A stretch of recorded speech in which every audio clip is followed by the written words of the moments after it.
Hello! Welcome, everybody. Wow, what a day. How's everybody doing? We are just getting this stream up, like, in the nick of time. Today has been insanity. Crazy day. Crazy good day. There are a couple of updates. Well, there's one real update. The one real update is that we've upgraded our voice filter here for the callers. So on today's stream, the voice filter for the callers is going to be we've gone a little more ambiguous. I held out this far trying to avoid altering the pitch of the callers' voices up to this point, but I just decided, you know what, it's time. We've had some people comment on it, so just to put everyone's minds at ease, we have officially altered the pitches we've altered the pitch of the voice channel for the callers. We haven't altered my voice. That would be kind of fun, I guess. Maybe we should alter my pitch too. Maybe sound like Barry White or something, or James Earl Jones. That would be really funny, James Earl Jones. But we've got new filters for the callers, and my goodness, I'm a little frustrated. I was honestly really hoping to get today's stream up with this PC. I've been working on I literally had my PC today out on a desk trying to install some new components to do the stream from the PC. The PC that I have is not as plug and play as my Mac, but it's a lot more powerful. So I've been trying to get the stream up from the PC. We had some audio issues in the last stream. It seemed like it was a YouTube problem, but for good measure, I was trying my best to get the stream up from the PC today, just in case. So will you guys please just let me know if we have more audio issues tonight? Hopefully we'll be off to the races without any hiccups, but that's the situation. Today I've been rebuilding a PC today. Not what I expected to do, but it was fun. We're gonna get it working from the PC. We're gonna make it happen. Okay, so we got calls coming in. We're gonna jump right in tonight. Here we go. We're going to make it happen. Hi, thanks for calling. Okay, we got calls coming in. We're going to jump right in tonight. Here we go. Hello? Hi. Hi. Sorry, can you hear me? I can hear you. Can you hear me? Thank you, Aaron. Yes, I can hear you. I was, looking at your live stream. I've been trying to call you for a few weeks now. Oh, well, I'm glad we could connect. Thanks for trying thanks for being so committed to calling in. What's bringing you to call tonight? Well, so I wouldn't say that I'm suicidal. Like, I don't have a plan or anything like that. I just sort of often question what the point of living is, if that makes sense. Yeah. I do understand. I'm sorry to hear that's where you are. I can assure you that I'm glad you're calling in because a lot of people go through those kinds of feelings. Happy to talk with you and hear what you think is beneath all that. Can we start with your age? How old are you? I'm about to turn 26. Okay. And I'm guessing since you've been calling in for a while, you know the only request we have here is no names, no locations. I'm only saying that just so we don't toast anybody. I don't like toasting people here. What are you going through? When did this start? And what do you think was behind this disenfranchisement with life? Well, I have a mental illness that is diagnosed by professionals, and I have a family, I guess you could say, that isn't really super supportive, even given my diagnosis, and it's just really difficult trying to believe that I could be part of the regular, typical world being the way that I am. I see. What is the mental illness that you've been diagnosed with? It's dissociative identity disorder, which used to be called multiple personality disorder. I see. So are you, have you been dealing with this for a long time, or is this, when did this start? Well, dissociative identity disorder, it has to be formed in early childhood. It's sort of a form of complex PTSD. It's from never really being raised in a proper household, if that makes sense. It does make sense. I'm really sorry to hear that. Do you feel like talking about your childhood here with us? Do you feel like getting into the details of that and what your childhood was like? I mean, I could, yeah. I don't want to be trauma dumping or anything like that, so whatever you want to know, I'd be willing to share. Yeah, well, I think there's it's a fine line certainly between trauma dumping and sharing pieces of your story that led to where you are. As you share, I'll ask questions just so the chat and I can better understand what you're going through.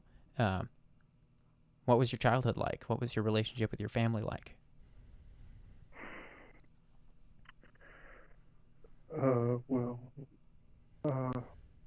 In early childhood, my mother was the main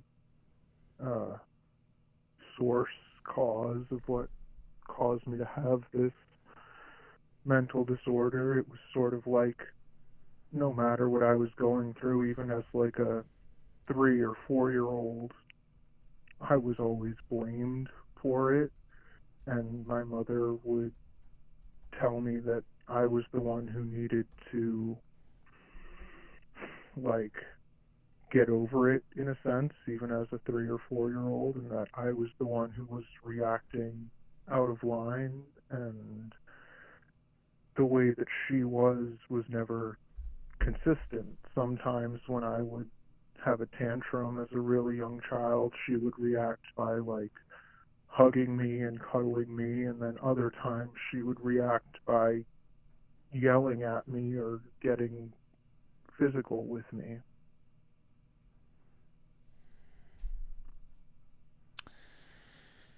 A lot of people don't know what it's like to have a mother like that. I'm just I'm empathizing with you in saying that, and I'm also trying to explain to the chat, anybody in the chat that may not have a slot for what you're sharing. Certainly a lot of people do grow up with mothers who don't know how to nurture or are not able to be there for their kids in the way their kids need them to be. And that is to say that nobody's perfect. You can have a bad dad, you can have a bad mom, you can have abusive siblings, you can have abusive friends, there can be abusive strangers. But I'm really sorry to hear that in your case it was your mom. Are you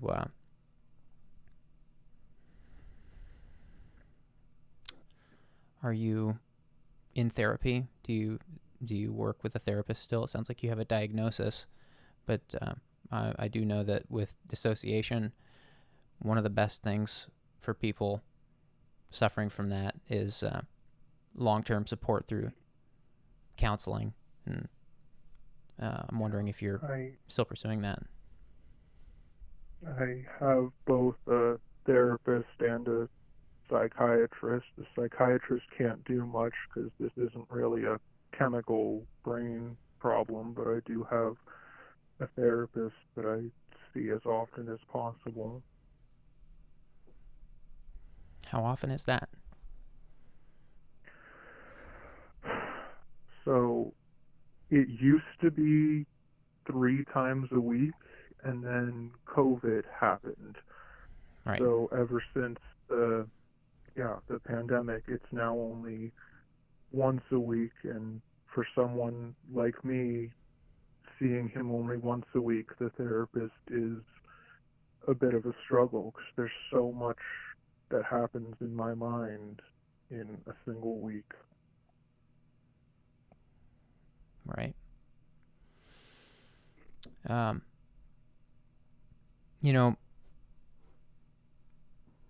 I don't know a lot about this disorder, about dissociative identity disorder, but I do know that it is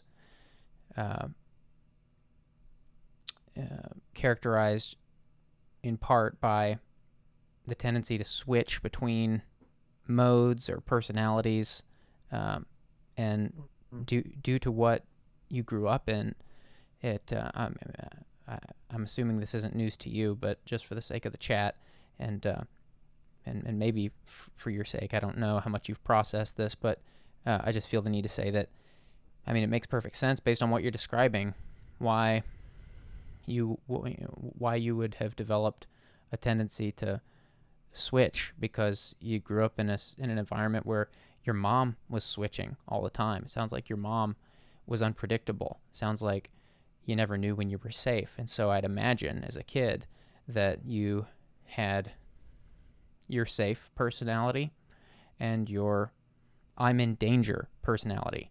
And I'm wondering if there's some truth to that, and if that has followed you to where you are now.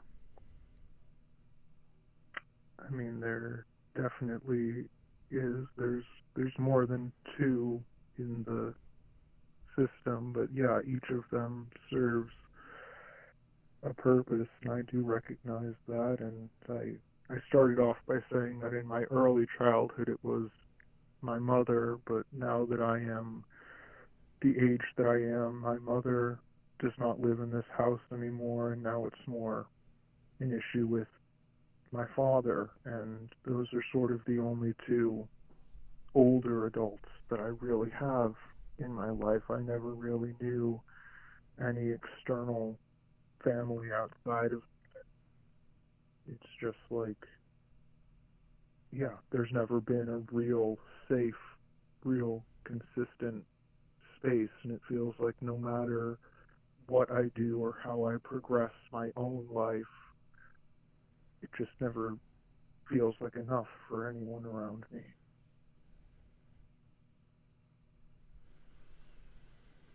Are you able to identify, now that you're in your late 20s now, are you able to identify your safe personality from your other ones?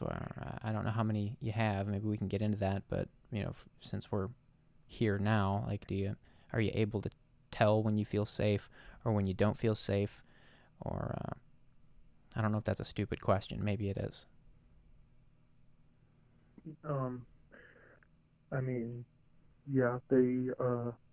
They all have sort of different names and different personalities, so we can all recognize between each other the differences between one another, and there are some of them that definitely get triggered more by certain events and stuff like that.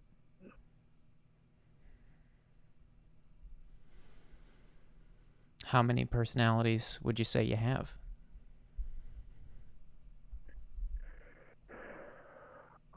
Well, in DID, dissociative identity disorder, they're called alters rather than personalities nowadays. So in our system, there's about 10 of them. And they all have different names and different ages and different things that they are good at and different emotions that they are more prone to.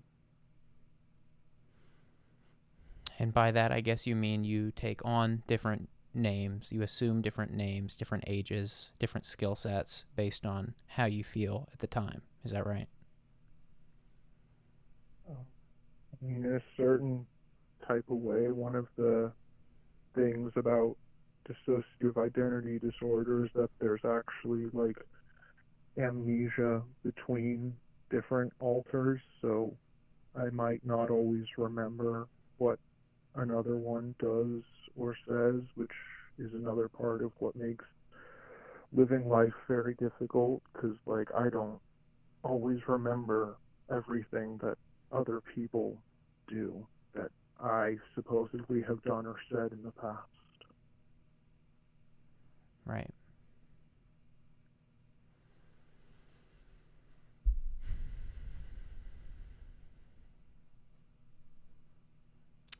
I feel for you so much, caller. I can't imagine what that's like. I've known a lot of people who've suffered from PTSD. I'm not sure I've known anybody who has gone through exactly what you've gone through. Because of that, I want to be very careful and sensitive because I don't know what it is exactly that it is you need to hear right now. But I do believe that life is really messy, and there's a lot of irresponsible people, meaning in this case, sounds like your parents were lacking some maturity and some tact, a lot. It's from the sound of it, and you know, you started by saying that you are struggling to know what it is worth living for, and you went on to say that you, since COVID, have not been able to be in therapy as much as you were beforehand. I'm wondering, when you were in therapy, when you were going 3 times a week, did you feel any better? Did you feel it was helpful? Did you feel like your counselors understood you? Did you feel that there was value in going? Or did that even feel like a waste of time? No, before COVID happened, when I could see him 3 times a week, I felt like it was getting better, like all of the alters and stuff were communicating with each other much more, and then COVID happened and I got trapped in this house with just my father essentially, and not able to go anywhere else, and just feeling like a failure all the time because of the way he talks to me often, and not being able to see my therapist as often as I used to, and that definitely made a giant impact. So are these counselors' offices open again? Since, I mean, I know that I don't know that COVID is ever going to be gone. I don't know if anybody knows that. I don't know if it'll ever be gone 100%. But things seem to have, at least the world has reopened. I know a lot of counselors' offices have opened up again. And could you go back? Is that an option?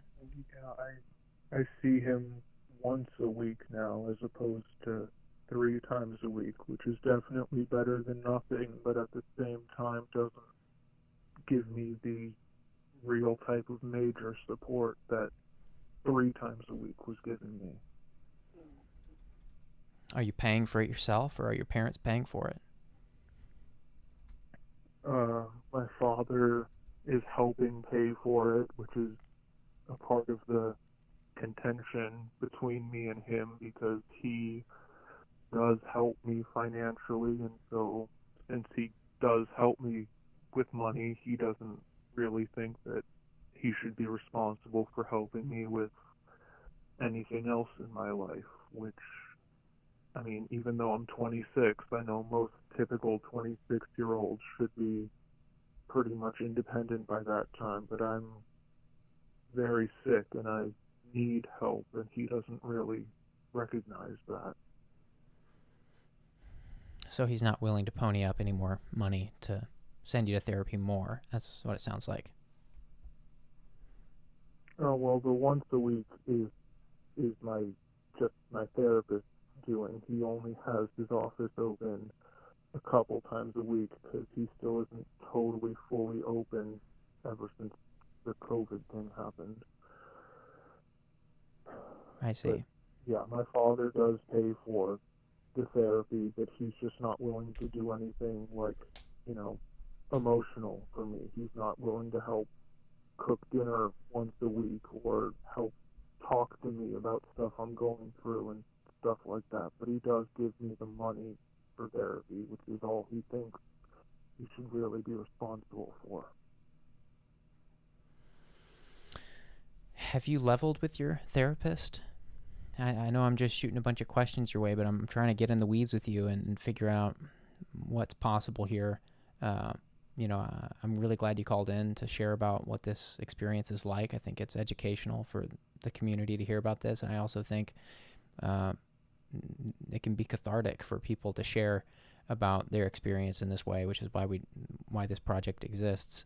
But have you tried leveling with your therapist to say, like, look, your therapist knows your history. You don't even need to give them a preamble on what you're going through. Have you tried saying, look, like, I need more? Can you either give me more or offer me another person to connect with to supplement when you're unavailable? And then your therapist has your paperwork. They could have your files. They could save you a lot of time by not transferring you, but including someone else in on your work. Is that is that possible, do you think? He does know. I asked him maybe 2 weeks ago if we could go back to at least twice a week, and he said that he's still only in his office a couple times a week right now. He's sort of got clients for all of those couple days that he's there. And the other real major problem is I have tried looking for other therapists in the past, but dissociative identity disorder is sort of a pretty rare thing. Even people who specialize in PTSD don't necessarily specialize in DID, which makes it very, very difficult to find someone who knows how to deal with someone like me, which sort of goes back to my whole root thing about, like, what's the point? It feels like I'll never be able to find someone in my life who can actually deal with my mental problems.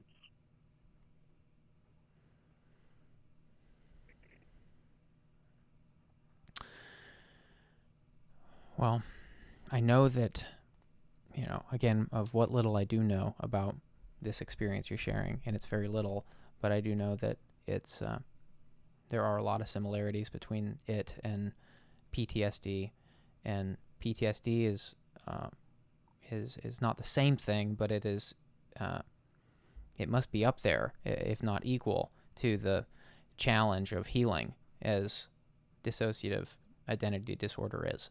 I know that, and I'm not trying to compare experiences, but I'm going somewhere with this. I know a lot of war veterans who've come back and suffered from PTSD, and a lot of these kinds of people wonder if they'll ever get better, wonder if there's any doctors or therapists out there that can offer them guidance towards healing. And I do know that with PTSD, one of the things that people who heal from it have in common is that they don't blame their doctors or therapists for treatments that don't work. They don't assume that others are responsible for their healing. There's some sense of inner agency within themselves to focus on what it is that makes them feel better and to share openly. And I get that sense about you. I get that sense that, you've had nothing but good things to say about the treatment you've had. You've had nothing but good things to say about your therapist, and you know, you've also been very honest about the limitations that they've had with time and the limitations of your parents to understand. But what I'm getting at is that, you know, I trust it's no surprise to you when I say that I don't know how to, I don't know what your answer is. But I do hear a lot of hope in your voice, because it sounds like you're really, I hear a lot more hope in your voice and determination in your voice than I do with other callers that have been on this show. And I'm not saying that you're not suffering, because you're dealing with something very serious, and I'm acknowledging that. But I'm trying to encourage you, because the way you've shared tonight is beautiful. And it's not, you're not blame shifting. You're not, it sounds like you grew up in a lot of blame shifting in an environment where you didn't know when you were safe and when you were supposed to be defensive. And a lot of people who grew up in those environments end up blame shifting themselves and not knowing how to do work themselves and focus on things that are important. And I don't hear that in your voice. I hear this, a beautiful soul sharing here. And I know that from what you've shared, you've got a journey ahead of you that you're not through yet. But with what you're going through, you know, I'd imagine that it's the small things. You have to stop and count the small blessings that are there. You mentioned earlier that there were moments when you were meeting with your therapist 3 times a week, you caught glimpses of progress, and moments where it seemed like maybe the personalities would be able to understand each other a little bit. I think that sounds very promising. And I guess what I'm saying, and I'm taking a long time to say it because I'm just thinking out loud. I'm not sure what it is that you need to hear tonight, but I'm really glad you called in.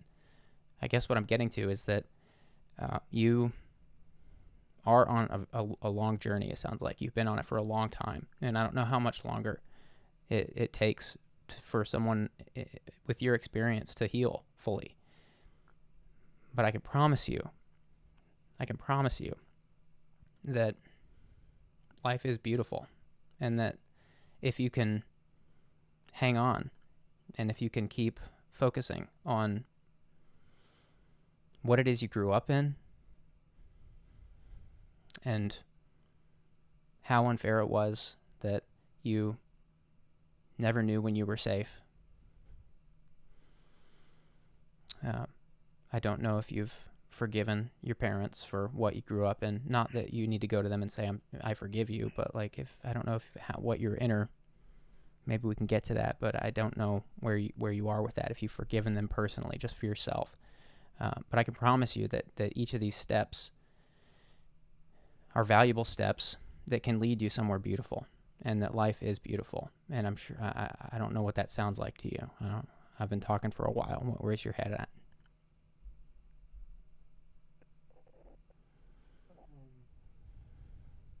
On the topic of forgiveness, for my mother especially, since she was the main abuser in my early childhood, I don't know that I can find that in me, even though I know I've heard many people before say that it's better for me to forgive her. I just can't imagine looking at like a 3-year-old child and blaming that 3-year-old for having emotions. And from that vantage point, I don't know how I could forgive my mother for the way that she treated me at those very young ages. I understand. You sounded a little muffled there. I don't know if you backed away from the phone, but to regurgitate to the chat, it sounded like you said you don't know how you would forgive your mom for blaming a 3-year-old for having emotions. I think that's perfectly understandable.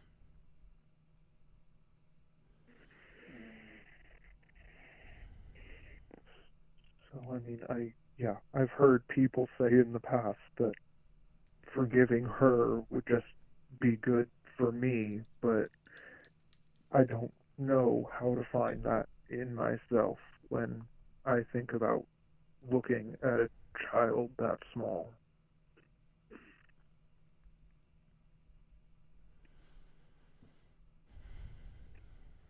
Right.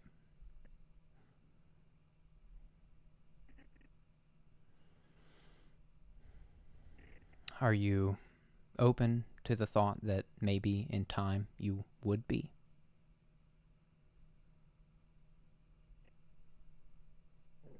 I genuinely don't know. I actually majored in child development in college, Oh, and cool.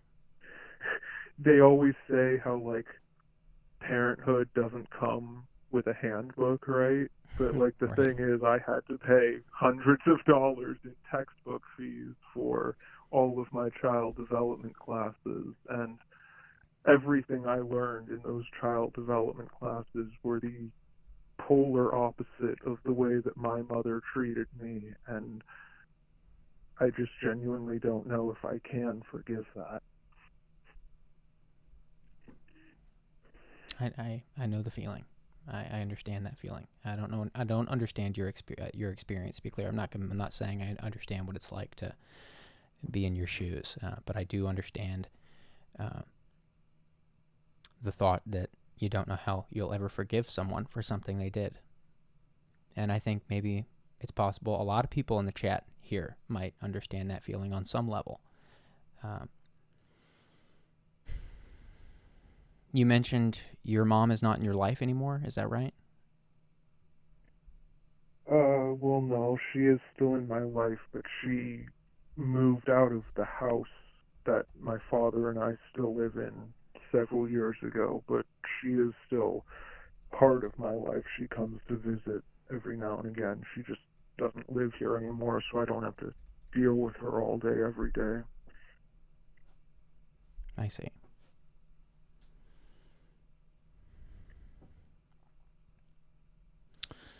SJSM from the chat is suggesting journaling for you. And I know that sounds like maybe a trivial idea, maybe not to you. I don't know what that sounds like to you. I'm just kind of hedging it a little bit. But do you journal? Have you considered journaling your feelings and what that experience was like? Honestly, we used to do it more, all of the alters in the DID system before COVID happened, and then once COVID hit, everything sort of just hit the fan, you know. So even that sort of went out the window. But yeah, we did used to do that more. Is that when you felt more hope by chance?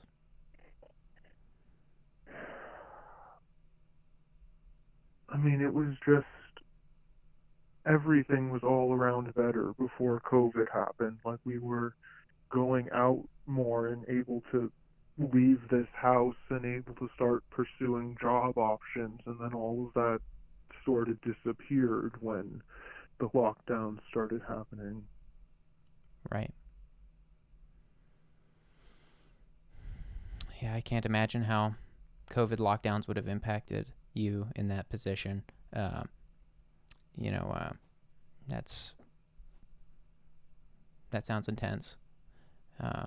Taylor Laura Moore from the chat is suggesting a DID support group. I think that's an amazing idea. Have you looked into those in your area? Don't tell us where you're living, but are you in an area where you have some options in support groups? And do you think that maybe you could meet a group of people in your community that are going through similar things?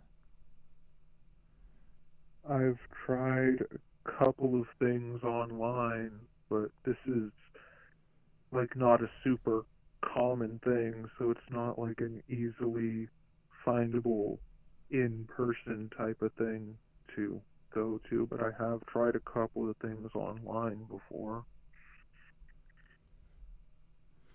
What kinds of things in life make you feel content? What kinds of things in life make you feel warm and fuzzy? Is it comedy, laughing? Does anything make you feel good? Do you like reading books? Do you like going on walks? Anything that puts your mind at ease and makes you feel like more integrated with yourself? I majored in child development because I wanted to be an adult in children's life that was different from the adults that I had in my life. And yeah, I really want to work with children, but again, the whole COVID thing happened, and so all of the children started being kept in their houses, just like I was kept in my house, and it's a difficult time trying to get back into like the tutoring and the babysitting that I was interested in a couple years ago. So you like being around. Sounds like you feel best when you're learning about the things that you were deprived from and paying it forward to an extent to the next generation of kids. I mean, yeah, I just want to be the adult for kids that I didn't have in my own life. Right. I've got a couple weird ideas. I'm not claiming they will heal you, but I'm again like none of us here can heal you. I'm trying to think of some small steps. I mean, that's what we do here. We try to think of some small things that you can do tomorrow, that people can do tomorrow to wake up and just take a couple slightly different steps the next day. So can I throw out a couple weird ideas that I'm having? Yeah, sure. I mean, that's why I called in, right? Well, some people just want to vent, so I figure it's appropriate to ask. Have you considered doing like, I'm just thinking about these things you're saying, like it makes perfect sense. It's actually very beautiful. This is what I was talking about earlier when I said that I actually sense a lot of hope in your voice, even though I can tell you're very, very heavy right now. I can tell you feel very heavy and down. But what's beautiful about what you just said is that you want to pay it forward, and you feel best when you're paying it forward and giving to other people what you didn't get. And that's really beautiful. That's amazing, actually. The fact that you grew up without this tender love and care that kids ought to grow up in, and all you want to do, all that, the at least the main thing that you've said is that you feel best when you're paying that forward to other kids, even though you didn't get it. So what that says is something really amazing. Like, in other words, a lot of people that grow up like you did in abusive households, it's that saying, hurt people hurt people. That's the vast majority of people who grow up in that situation. The fact that you don't want to hurt people, the fact that you studied what you studied in college, and the fact that you just said what you said about you feel best when you're around kids and paying it forward. I know you didn't use that term, paying it forward, but I'm using it because I like it. That says a lot about you, in my opinion. And I'm wondering, like, what if you signed up to volunteer reading children's books at your local library once a week, twice a week, whatever you can manage.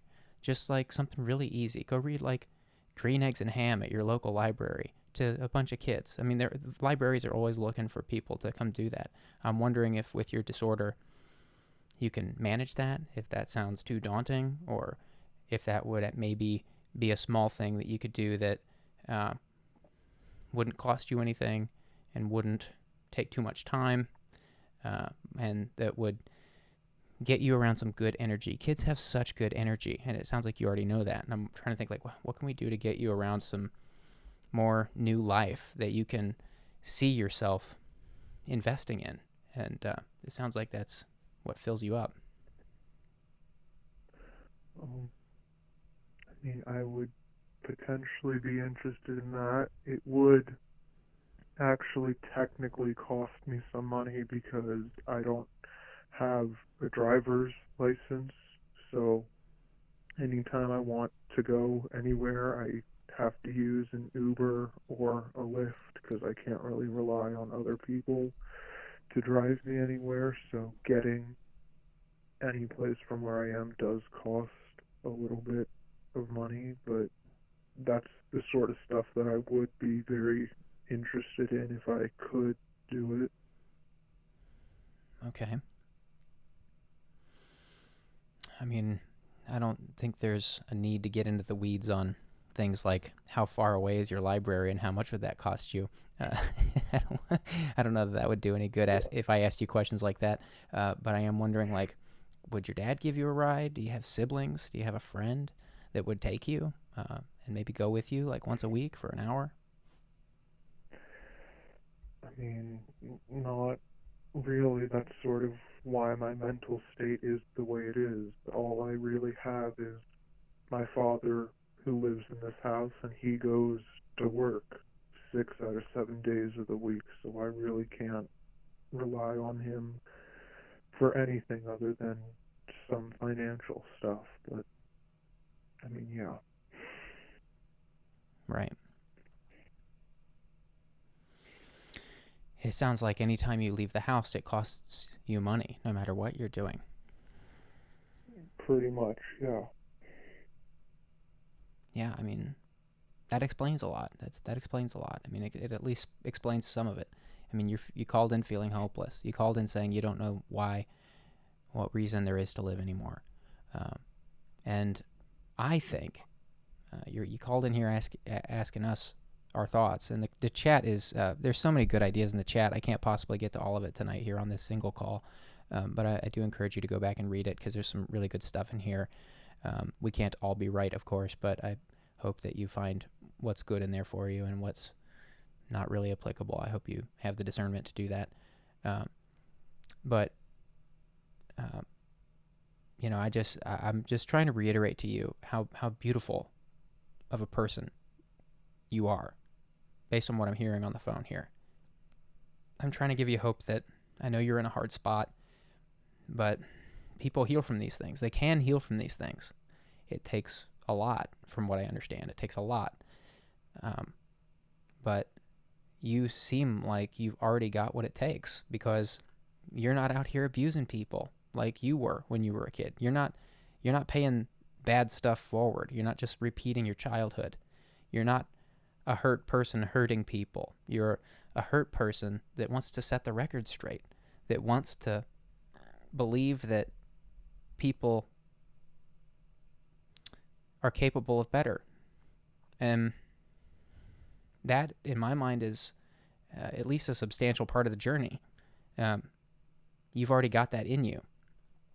And, I mean, I would be sad to lose you, even though I've never met you. Just hearing your voice on the call tonight, hearing the way you've talked.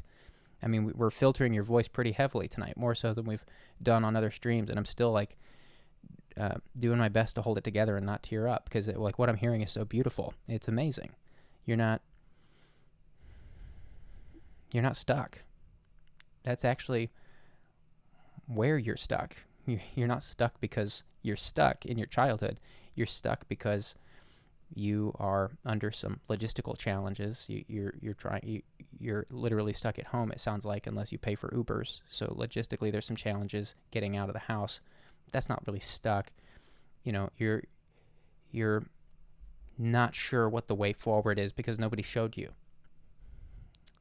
But I'm telling you, it sounds like you've already got that roadmap inside you. It sounds like you already see the way forward, but maybe you don't trust it. Maybe you doubt it.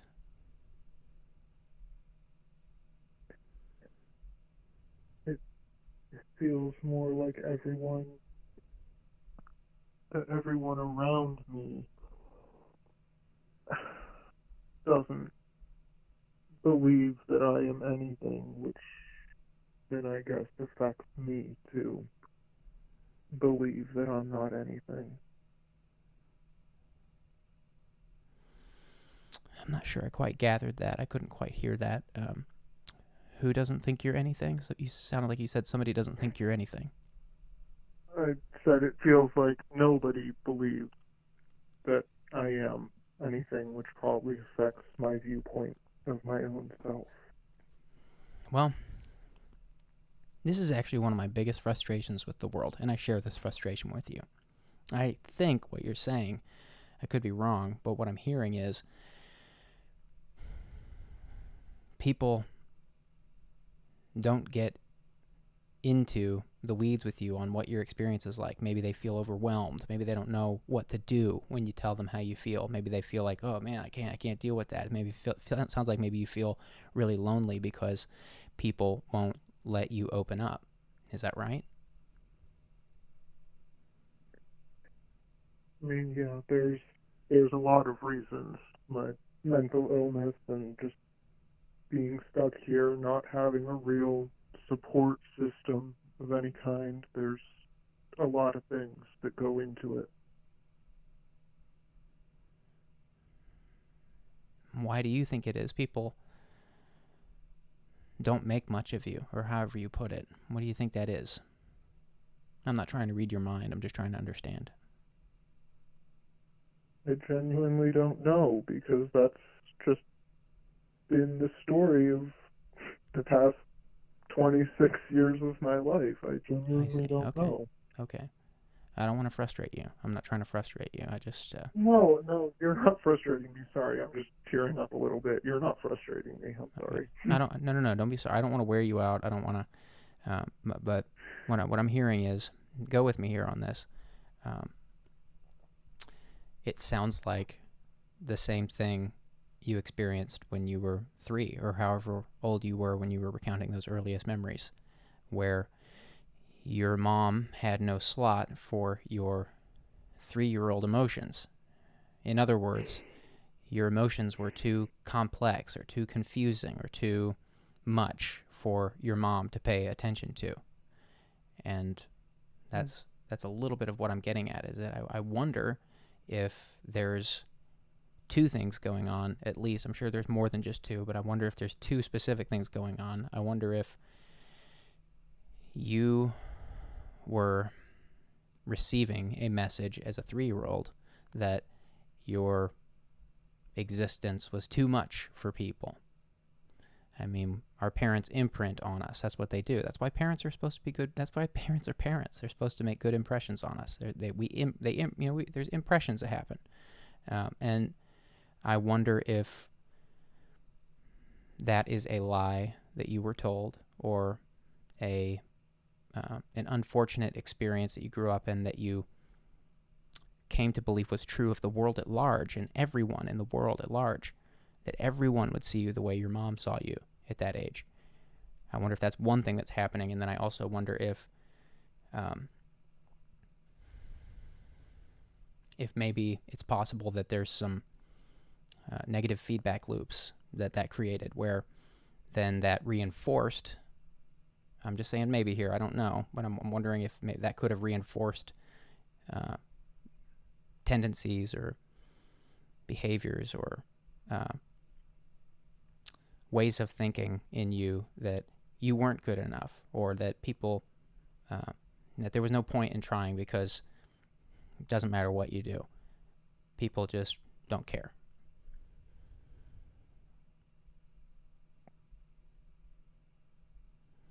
Yeah, it's probably a little bit of both of that. The fact that I don't have any friends currently, it's sort of like everyone else in the world has friends, so obviously if I don't, then I must be the problem. Right. That's wrong. That's not right. It's right, and that right as in that's what I'm saying too, but I'm really sorry that you were taught that, because it's not right. That's not true. And I I'm not going to pretend to know what the road to recovery looks like for you. I don't know what the full road to recovery looks like. But I do know what it's like to have dismissive parents. I do know what it's like to have abusive parents. It sounds like you grew up in an extremely severe form of that. And I am not comparing my experience to yours. I just want you to feel at least that I can empathize with you, and that so you don't feel alone, because I sense you feel very alone. And I'm not sure what it is you need, but I'm trying to reiterate to you that I hear a lot of beautiful things on this call. I hear that you love being around kids, and that it's been one of the most enriching experiences of your life, understanding. The way you put it was so amazing that your parents said there's no handbook for parenthood, but that you kind of got it in college with your studies. I thought that was amazing. Amazing way to put it. What a way for you to channel the struggles of your childhood into something beautiful. You've done that work. You did that work in school, and you now know those things. And now your challenge is how to reconcile what you learned with what you experienced. And I imagine that's the source of a lot of cognitive dissonance. It's got to be. At least it seems like it. Yeah, I guess cognitive dissonance is probably a good term for it.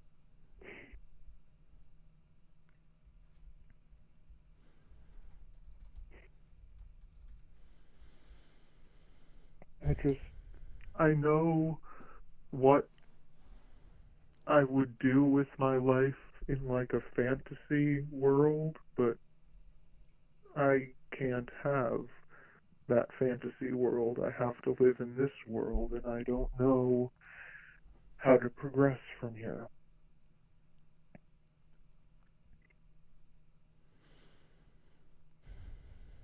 Well, I'm going to go back somewhere, and I hope you don't hate me for going back here. I really care about you. I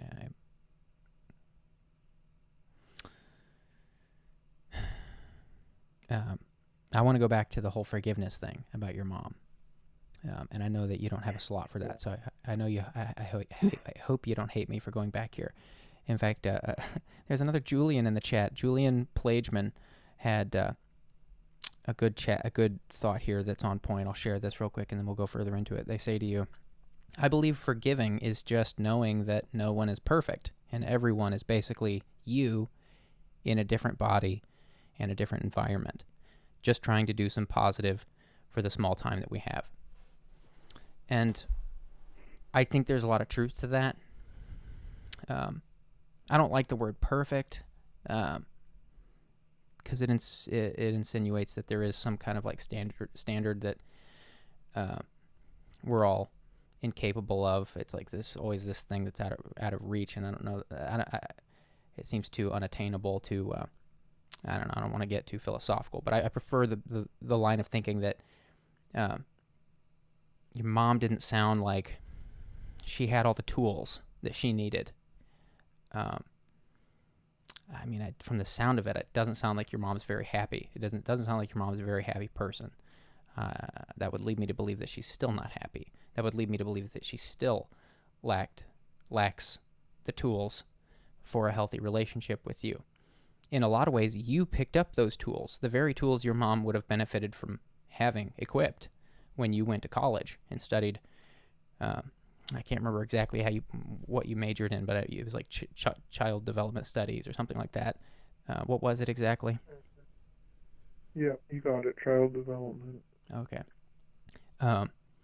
In a lot of ways, your mom probably would have been a much more attentive, much more caring, much more zen mom if she'd had that knowledge that you fought to attain.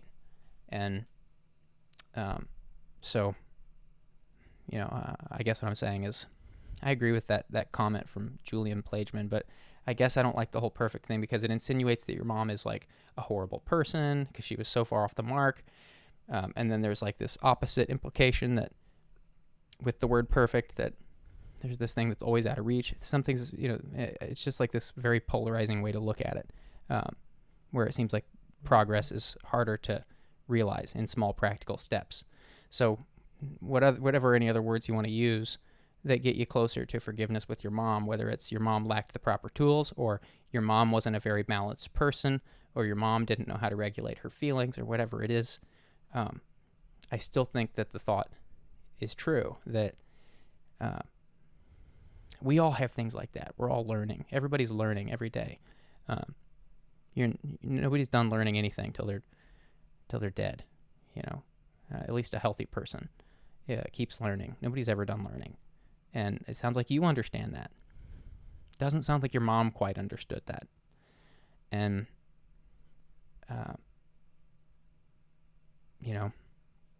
you're in your late 20s, mid to late 20s.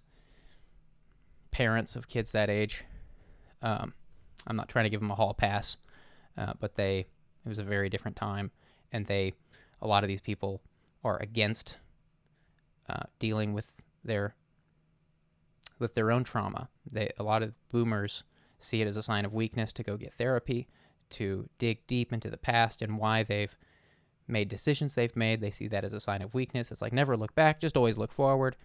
And, again, I'm not giving anybody a hall pass, but I guess I am saying you can't really teach an old dog new tricks. It's at least very difficult to. And so your mom probably won't change. Your dad probably won't change. And so when I say, is there a world where you could imagine that even if it's 5 or 10 years from now that you might be able to forgive them, I'm not saying that could you imagine a world where everything's hunky-dory with them, where you guys are peachy keen and spending all your time together. But I am wondering, is there a world where maybe your relationship dynamic changes and maybe you could forgive them just for yourself, just so you're not tormenting yourself with what you were deprived of as a kid. And could you imagine a world where that's possible, where maybe you don't have a super intimate relationship with them, but maybe 5-10 years down the road, you find a couple very small things that just give you a little bit of positive energy, like reading books to kids at the library, or babysitting. I remember you said you were interested in childcare, or there's a number of things you could do for volunteer work, or even for actual work where you're paid to do these things. It's a lot of words, but I'm wondering, is there a world where you can take some small steps to just give yourself a little bit of good energy every day, just a little bit, just to keep going while you keep working on your bigger problems with your DID? And in that world, could it lead you to a place 5-10 years from now where maybe with the things you learn on that trajectory, maybe you're not super tight with your parents in the future? Maybe you are, maybe you're not. But maybe you could forgive them just for you, so that it doesn't eat you alive, that you lacked something other kids got.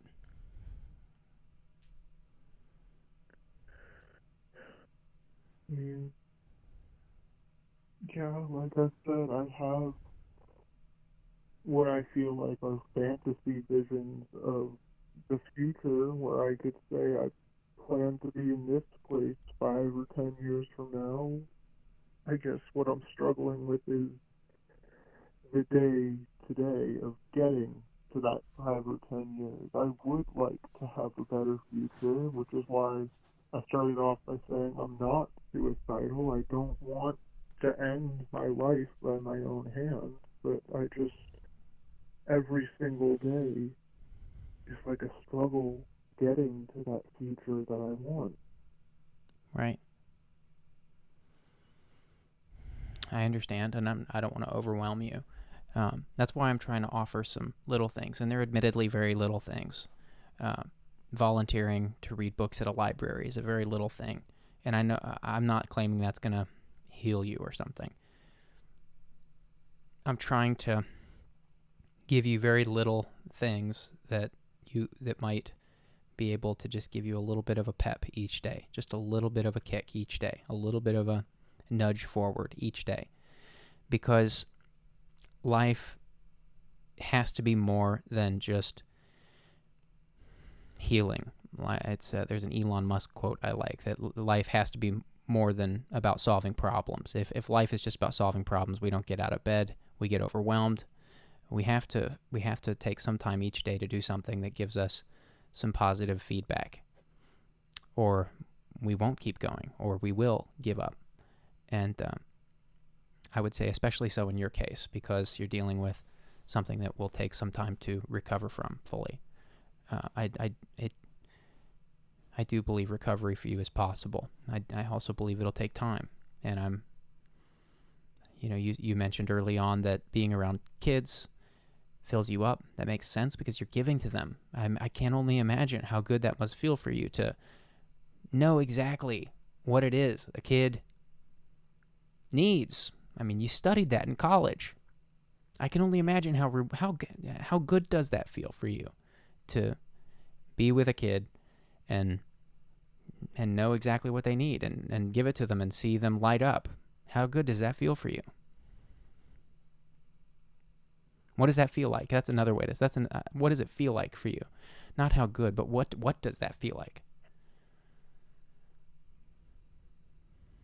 I mean, yeah, I don't really have words for it. It's just my passion. That's what used to make me really happy before the whole pandemic took that away. That is genuinely the only thing that brought me happiness in my life, was having relationships with really young kids and knowing that I was making a difference in their lives. That's amazing.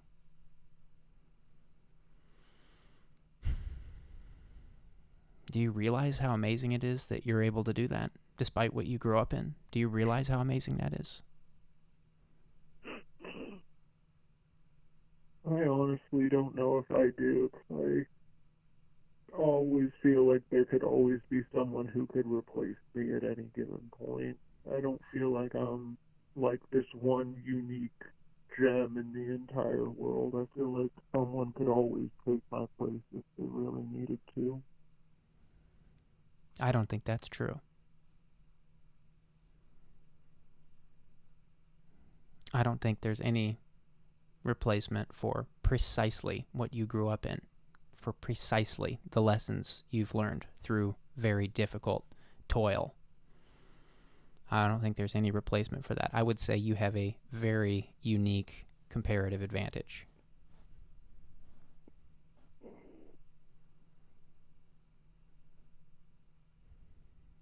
Very unique.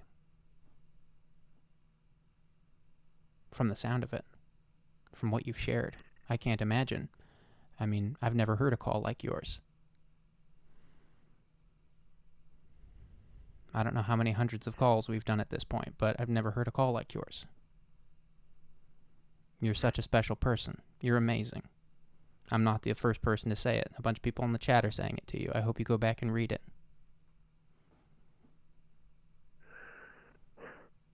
Well, I appreciate you saying it, for sure. I'm not just saying that. I believe that based on what you've shared.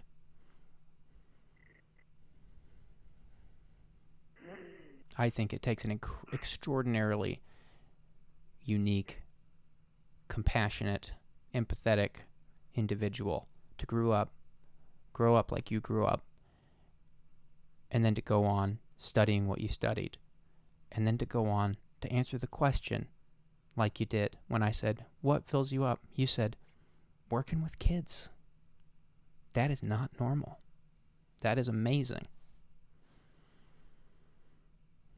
And you might not be able to believe it right now, but I'm sensing that, and I'm not a doctor, there's no way I could even know if this is true. I don't even know if anybody knows this is true, but based on what you shared, sounds like you developed these different personalities, these different alters, because your mom was constantly shifting, and you never knew when you were safe. You never knew when to be who. And so that leads me to believe that maybe, at least maybe, is it possible that through more work with kids, since that seems to be a magnet for you, these kids are like a magnet for you, is it possible that is some sort of therapy for you, and that maybe working with kids in that way over an extended period of time might be one of the only things that helps you reconcile all those personalities, to help you make sense of why you developed them.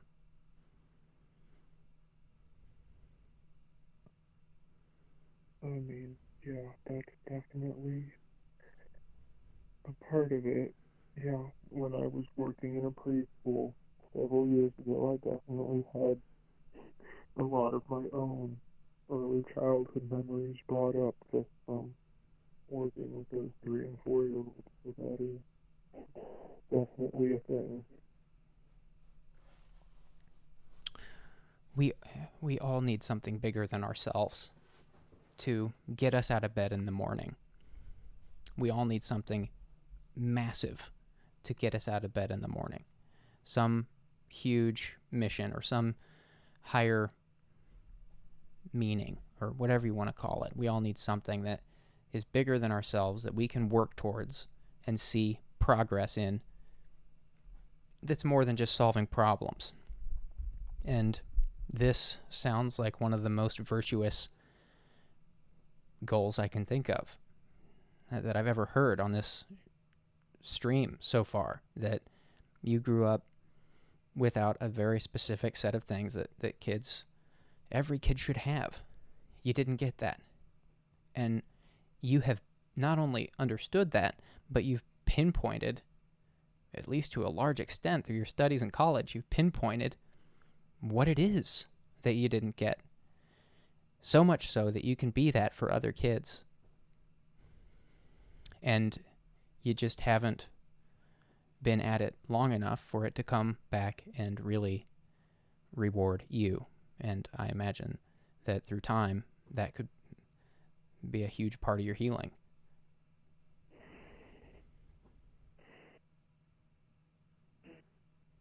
I definitely would like to believe that, and I appreciate you saying it. Even if only because we all need something bigger than ourselves to get us out of bed in the morning. Maybe this is your thing bigger than yourself. Even if it's only for that. And yeah, maybe there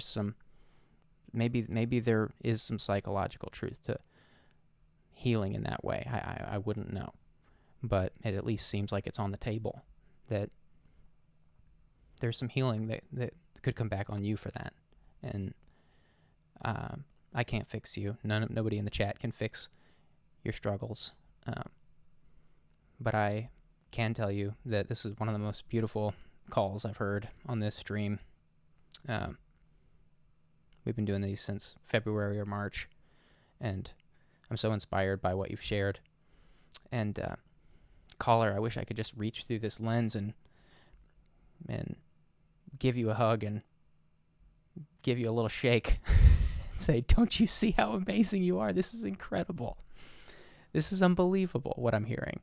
It makes me so happy that you didn't just fall into the undertow. Yeah, you got hurt. And you're still struggling with that. I'm not discounting that. You're going through a lot. I hear that in your voice. It's obvious. I can hear it. It's clear. But you didn't fall completely in the undertow. You came out saying, I deserved better. I'm going to find out why I deserved better and what I deserved. And I'm going to pay that forward. And I think that's amazing. You're amazing.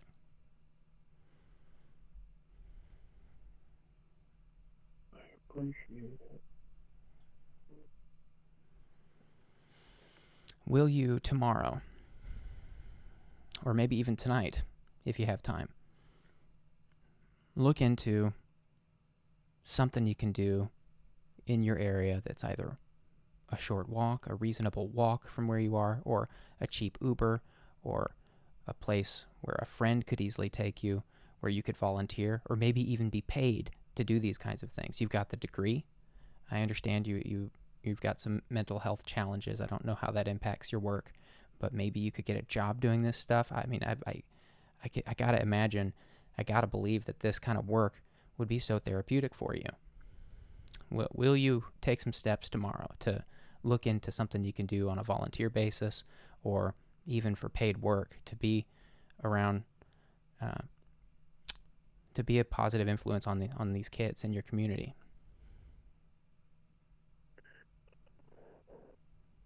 Yeah, I can try to look into the volunteer stuff.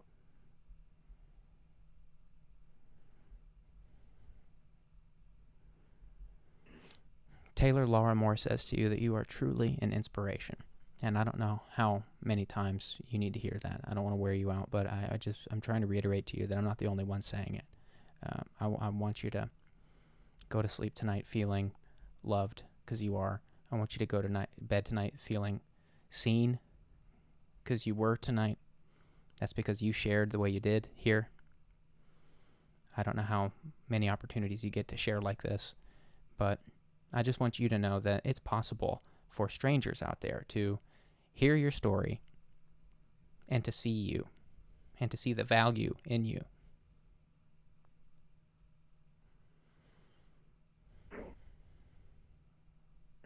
Yeah, I know I keep saying it, but I appreciate hearing it from you. I'm so glad you called in tonight. Is there anything else that would make this a helpful call, or anything else on your mind? Or I don't want to wear you out. We've been on the phone for a while. I don't want to wear you out, but I'm all ears. No, I don't want to take up too much of your time, so I think we hit on most of the big topics here. Okay.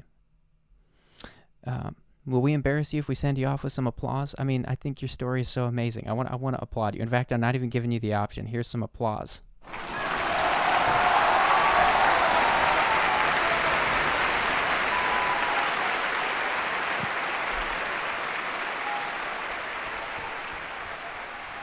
I am hoping to hear a positive update from you in the future. Please call again and let us know how your journey is going.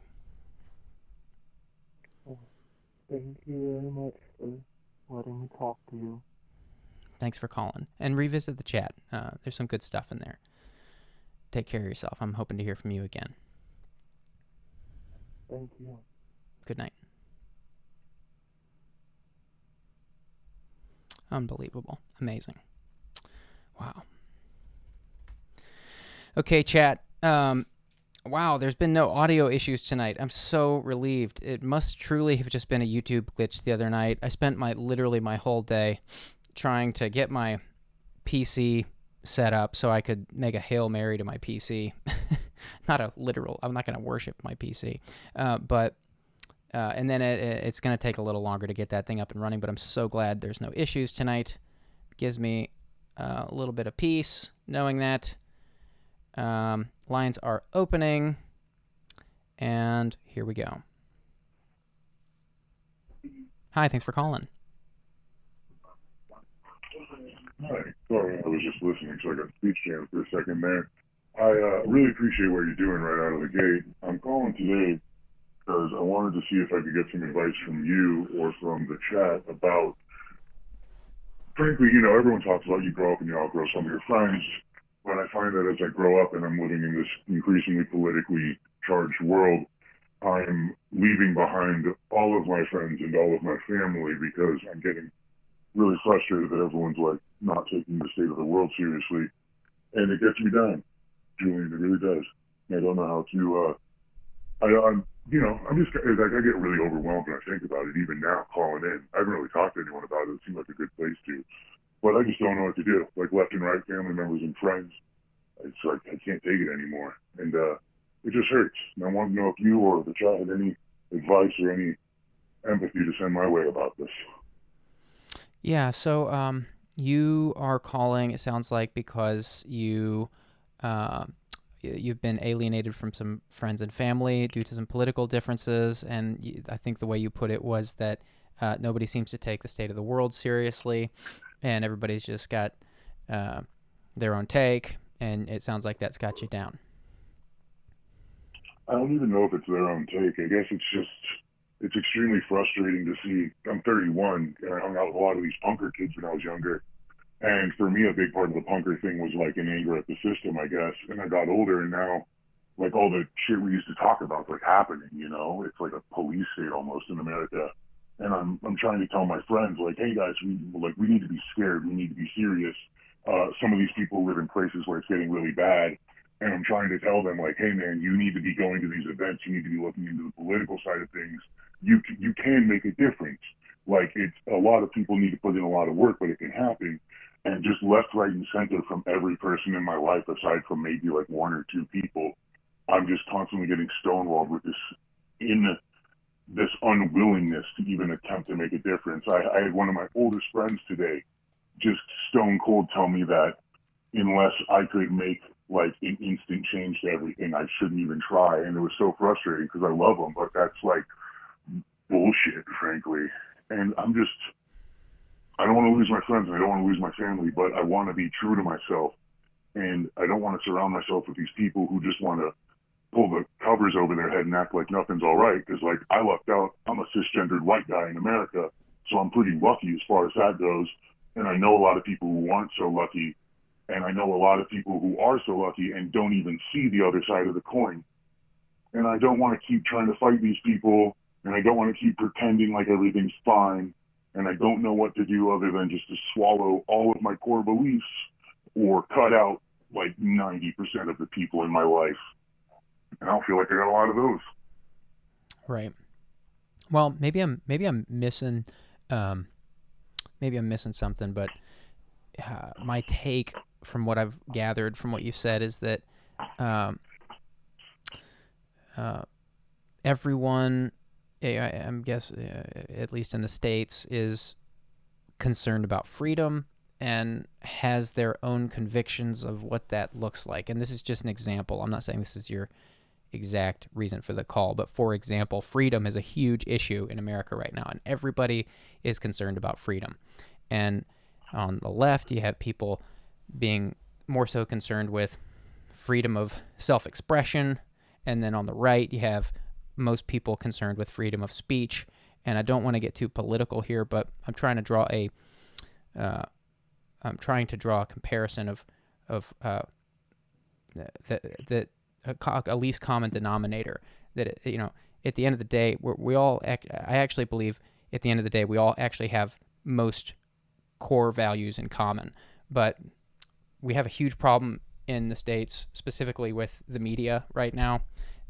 The media used to be a public service, a true public service. It still ought to be, but now it's all propped up by advertising. I'm pro-advertising. I'm just not convinced it should be all over the news, running the news. I think and I really do believe that more people have more politics in common than not, but the real issue is the media inflaming a lot of people. People will spend more money on products and goods and services through ads if they're in a fight or flight mindset. And so this is where clickbait comes from. This is where headlines that are clickbaity and inflammatory come from. Because if you can put a slant on something, if you can demonize someone, if you can make someone out to be a Nazi or a devil, then you can get them upset, you can get them riled up. And then they're more likely to buy something that you're selling them through an ad because they're upset and they want to feel good. And it's a cheap tactic. But I don't know if that answers the question, but that's where my head went when you said that. I think it's just, I guess my concern is because all of these people have pretty similar political ideals as me. It's just that I guess I'm growing tired of bringing up what I feel like are very valid concerns. Like earlier today, a 13-year-old was arrested by police, like straight up manhandled for exercising her right to peacefully protest in the States. And I'm expressing my concerns to these people who I always thought, like I said earlier, like my family's always been like, oh, I'm buying a lot of guns, so when the UN comes, I'm going to defend my freedoms. And my friends have always been these punker guys who are like, the man's never going to tell me what to do. I'll throw a Molotov at a cop car when things get bad. And now things have gotten bad. And I feel like I was the last person I expected to do this, but like I'm the only person in this moment who's like, guys, we need to try and do something. The moment that we've all been talking about has come here, and I'm like begging these people to just stop living this comfortable path of least resistance life for a moment and try to make the world a better place. And it's not so much that everyone's like, no, it's that they're like, no, and that's also pointless for you to try. The fact that multiple people that I care a lot about have expressed that sentiment of like, not only do I not want to, but I am like insinuating that you're foolish for even trying. And I'm just like, what do I do, man? Do I just take that shit for the comfort of friendship?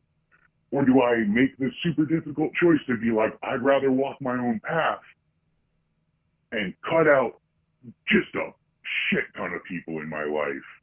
And that sucks, you know? I moved a lot, not for any reason other than just like life's hard and I had to keep a roof over my head.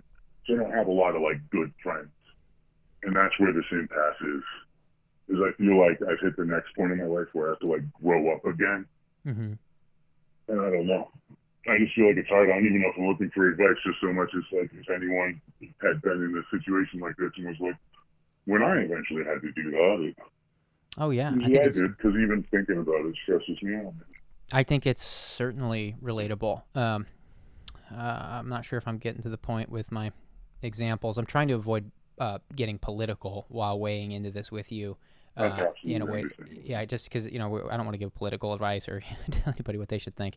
But let's get to for the sake of your story, let's get pseudo philosophical for a second. What is a relationship? Really quickly, I think to simplify it non-politically, these people that I've known for like 15 to 30 years of my life have always talked the talk, and now 31 years old, it's time to walk the walk, and no one's doing it. To remove all politics from it, I feel like that's the core thing that's got me all shook. Is I thought at least like one of my dudes would walk the walk, but it's just me. Is it possible you could be better off as some kind of on your own? As some, not saying you should alienate your friends. We'll get to that in a second. But as far as what you just said goes, is it possible? I mean, you sound like really passionate about this. You sound like you have some strong convictions. Makes me wonder if you'd be better doing some kind of I don't want to say campaigning, but some kind of like working towards some kind of reform, whatever reform you think is necessary, doing that on your own through some kind of, maybe a campaign, or maybe some like you try to get some signatures and try to, make some new So without going into happen. details, I do already dabble in that. Okay. And that's like a big part of what I'm trying to say to these people is like, there are things that can be done. And sometimes it's just like an hour a day, once a week, man. And it makes a difference. But all these, I feel like social media's conditioned us. We need things now. And if we're not, I guess, flipping cop cars and making them change the law right now, then it's worthless. And that's the thing that I just can't believe that everyone feels this way. And it's just so demoralizing to be left alone here when I thought people would have my back. Yeah. Well, I'm glad to hear that you got the motivation to do some of this on your own, despite the fact that you're kind of doing it alone. I think that's awesome. As far as your friends go, where I was going to go with that was to ask you what you make of relationships, because relationships are, no two people are alike. That's what makes a relationship a relationship. If we were all alike, language would have never, we'd have never have evolved the propensity for language because there'd been nothing to talk about. Relationship is the exchange of ideas and comparative advantage and the exchange of value and trust. And so that is to say, just for in my own life, some of my closest friends are people that think so drastically differently from me on every single thing, including religion and politics and all the hot button issues. Some of my dearest friends are people that think radically different from me. And the basis of our friendship is, I have more than one friend like this. The basis of these friendships is that we're going to have fascinating conversations because we'll probably never come completely on the same level ground with each other. But my love for these people goes beyond what they think of the world and their place in it. And I don't know if that sounds like something that makes sense to you or is valuable to you, but to me, it's proved to be highly valuable. No, absolutely. I absolutely understand what you're saying at the end of when it comes to that, because I mean, like, I'm a Christian. I came from a Christian household, and I tried to shake it when I was younger, but couldn't. So that clearly puts me at odds and ends with a lot of people, like, other punker metal type people. I can understand where you're coming from. I think in this specific case, it's just because, like, I never had the luxury of childhood friends or anything like that, because we're that kind of poor where you just keep moving around to keep a roof over your head. I see. And I left out in high school and got to, like, have stability for a while, but even that was, like, weird and broken up. But, like, since then, I've always held the relationship with this small group of friends from what I would call my hometown, which I'm across the country from that now. And then my family. And this specific small subset of people, I think it's just about, like, listening to them say, like, if the thing ever happens, we're going to react. We're ready to react. And then it happened and no one did. And it's not even about, like, our ideologies at the end of the day, because straight up, like, some of the people I'm referring to are Satanists. Like, they got pentagrams carved into them. They go really hard, but they're good people and I love them. Right. And that's just, like, what makes it hard, is because, like, this is beyond all that. To me, it's, like, a matter of character. And if it's this, then, like, I don't know, how fake are you if this is how you're going to act, Like, I'm sure you've got a friend. I feel like most people listening have got a friend who's always like, oh, if I saw a guy put his hands on a girl, I'd beat the shit out of that guy.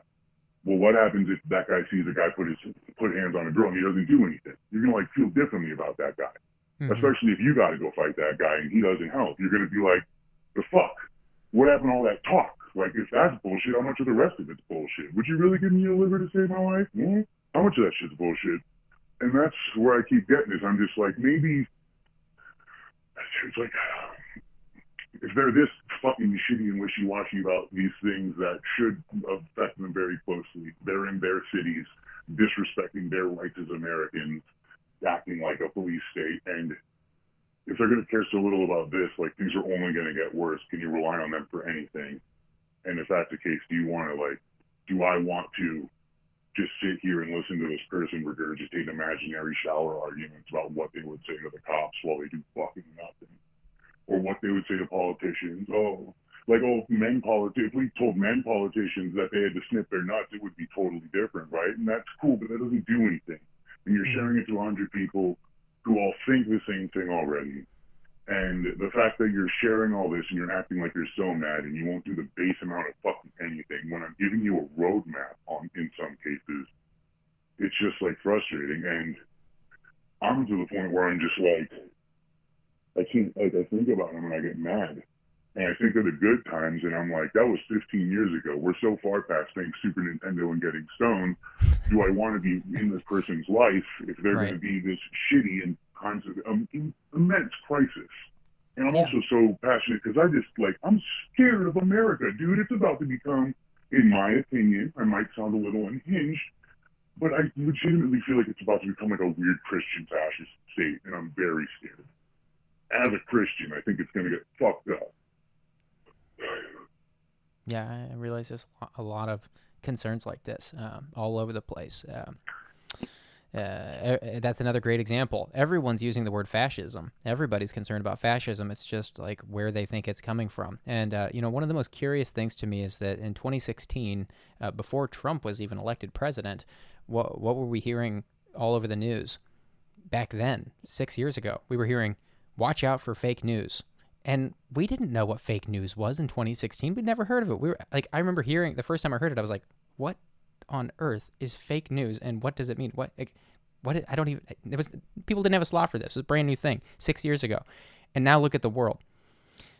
Everyone is saying the same words, and everyone has a different idea of where the problem's actually coming from. And so where there's smoke, there's fire. There's clearly some smoke coming from somewhere. And everybody's fired up about where they think the smoke's coming from. But I really like your spunk. I really like your energy. You're making me, some of the points you're making have made me laugh because they're good points, and you have some. I like your energy. I like your tenacity. You're a go-getter, I can tell. I wonder in light of salvaging your relationships, because again, no two people are exactly alike. So, I mean, and if you ever meet a clone of yourself, don't make friends with them, because that's guaranteed to be the most unfulfilling relationship in your life. But the point is, I wonder what it looks like for you, and I'm not saying this has like any, maybe this frustrates you, but I wonder what it looks like for you to exercise like some humor in that infused with that passion you have, where like instead of like cutting these people out of your life like you're thinking about, I wonder what it looks like for you to razz your friends and be like, are you serious? Come on, like, and then like hit them with some points and be like, come on, like what are you talking about? And like try not to get angry about it. Realize that everybody's going to walk away with their different perspective, but use that passion you have to push some answers out of people, push some logic out of people, get people to say what it is they actually think. And maybe, who knows, maybe they change their minds about some things. Maybe you concede on certain points too. Maybe, who knows what life looks like, but you certainly won't maintain the relationships, and you certainly won't be able to understand the perspectives of anybody else if you just cut them out of your life, or if you come at them guns blazing. So I wonder what it looks like. You clearly have a good sense of humor. I wonder what it looks like for you to kind of infuse some of that humor with the passion you have to create like a new depth to your friendships instead of just cutting them off. I mean, that's a valid point, because frankly, that's really all there is left to it, is just to start calling them out. I'm frankly already at that point. Anyone who watches this who recognizes my voice is going to know that. Oh, I was saying shit on Facebook earlier today because I just couldn't believe how fucking passive people were being, or how much they were acting mad. It's that whole clutching the pearls, the whole, oh my lord, like that fake anger makes me so mad. Legitimately angry. But you're right. I should continue to try to at least fucking get my point across. And at this point, I'll settle for at least just getting them to admit that they're a hypocrite. I love it. Yeah, I think, humor is such a powerful tool. Humor has the power to make enemies laugh. Humor has the power to make someone who's crying change how they're feeling in that moment, and maybe send them on a new path. Humor is one of the most powerful social tools there is. This is why the court jester back in the day was the most dangerous job there was, because the kings all had a court jester, and they were there to make fun of the king, and they were there to make fun of the society. And if the king didn't like even just one of their jokes, the head was gone. They just cut your head right off. But that is to say that humor has always, it's not a new thing. Humor's always been a very powerful social tool. It's always had the power to get people thinking in new ways. And I'm at least sensing that there might be something to that for you, as opposed to inflaming your friendships instead of provoking your friends, instead of burning bridges. Maybe there's some way for you to kind of actually get your friends to think in a new way, or maybe even get them to just talk with you, and maybe they change your mind on some things too. I'm not saying they're going to like convert you into anything you don't want to be or something, but like, that's the beauty of relationships. It's like, oh yeah, you got a point there, I got a point here, we both learned something, and that can be beautiful. And that's what a healthy relationship looks like. And so you've already got that humorous spark. I've laughed at some things you've said. And I'm just wondering what that looks like for you to maybe infuse some of that more with your friends you're frustrated with, instead of getting all alienating them or cutting them off or something. No, yeah, I see what you're saying. And you're right, that would be a healthy way to approach it. It's just, yeah. I feel like I've talked about this enough. And I appreciate you letting me talk about it. Yeah, it was Frankly, this whole conversation is surreal to me because I definitely, like a lot of people probably, first subscribed back in like hot Kool-Aid days. Wow. So it's been wild. Like from there to the podcast to here to me telling you, like I made this for you, this whole drama, I guess. And that's a first year. Wild for me. Oh man. Well, thank you. I appreciated the conversation. For everyone, because this is cool as hell. It's a great thing you're doing, and even just getting to say all that out loud and not just me thinking it while I listen to heavy metal or something was very nice. Good. Great. That's why we do it. And just so you know, we are masking your voice, so you don't need to worry too much about someone recognizing your voice. I appreciated the call. Thanks for the support. I really enjoyed the conversation, and hope we hear from you again. Take care of yourself. You as well. Thank you. Good night. I found that one pretty timely. What about you guys? I think we can all take something from that caller's concern. Okay, guys, lines are opening. We've got about 23 minutes left in this stream. Going to wind down around midnight Eastern time. Oh, here they come already. Here we go. Oh, I was too slow. Here we go. Hi, thanks for calling. Hi. Hello. Hello, can you hear me? I can hear you. Can you hear me? I can. Can we start with your age and then just a brief description of what's on your mind? Yes. I am 17 years old, and I'm struggling with I know it sounds fucking weird, but I'm struggling with some girl shit. Girl shit? Yeah, because, I'm 17, so it, seems a bit young for me, but... Got it. Yeah, I'm struggling with some girl stuff, What's going on? I'm a guy. I'm in love with a girl, but, yeah, it's rough. What's going on, specifically? Okay, so... a few years back, it's been about 4 years. Our parents, I'm from a divorced family, and I don't know, my mom was pretty abusive to me as a kid, and I've struggled a lot with that. But a couple years back, our parents started dating my mom, her dad, and it's stupid, but I don't know, I saw her the first time and I was like, oh, she's kind of cute. And then, yeah, it just got progressively worse from there. And last year, she comes over every summer and every other Christmas and visits us. And our parents just barely broke up, but last year, she started flirting with me the entire summer. And I don't know if she meant to or not, but it started fucking with me, and I don't know. Okay. Am I understanding correctly that your stepsister started flirting with you and that there's been some mutual attraction? Yes. I see. And so what would make this a good call? What are you looking for?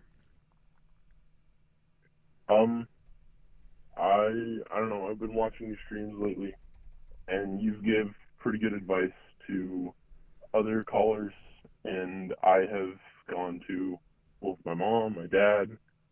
I've seek for advice. I've even seek for advice from my counselor, and I haven't gotten shit. Part of me wants them to say that, I shouldn't have these feelings towards this person because of what's happened with us, and they don't tell me that. They tell me they'll support me with every decision I make, but it just, I don't know, part of me part of me feels like it's wrong and I shouldn't feel this way, but then I'm getting all these mixed signals from everyone, and I don't know what to do with it. So, your your dad married a woman, and the woman had a No. dog. No, No. set me straight. Okay, so my parents are divorced, and her parents are divorced, and my mom and her dad started dating Got it. about 5 years ago, 4 years ago, Got it. and they broke up recently. Okay, that's where I was going. Except I had the parents mixed up. I thought it was your dad with her mom. Oh, It's okay. it's your mom with her dad, and they broke up, and now you're wondering if it's okay to date her, even though your parents broke up. Is that it? Kind of. I mean, not really. I already know. Part of me really wants to, but also she has a boyfriend right now, which actually makes it kind of easier, kind of not. I don't know. It's I don't know. Argonian on from the chat has a good question. Have you ever been in a relationship before? You're pretty young. I have actually. I've been in several, and Okay. I've been in several since I've started liking her. And I thought if I got into a relationship with other people, I would maybe lose feelings for her, which honestly I kind of hoped because somewhat it kind of feels uncomfortable, but also at the same time it doesn't. And I've dated two people, and our relationships went for about the first one was about 2 months long, and the second one was about 5, I believe. And it honestly just made my feelings towards this person stronger. Yeah.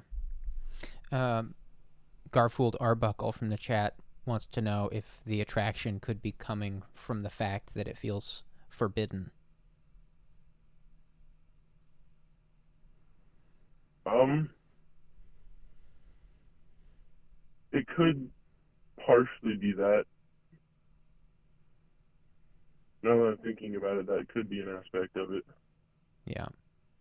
I mean, on the other, totally other, I mean, flip side of the coin, and this is not, we're not here to give relationship advice. I'm not going to tell you who to date or not. I'm not going to mess up your life on a short phone call.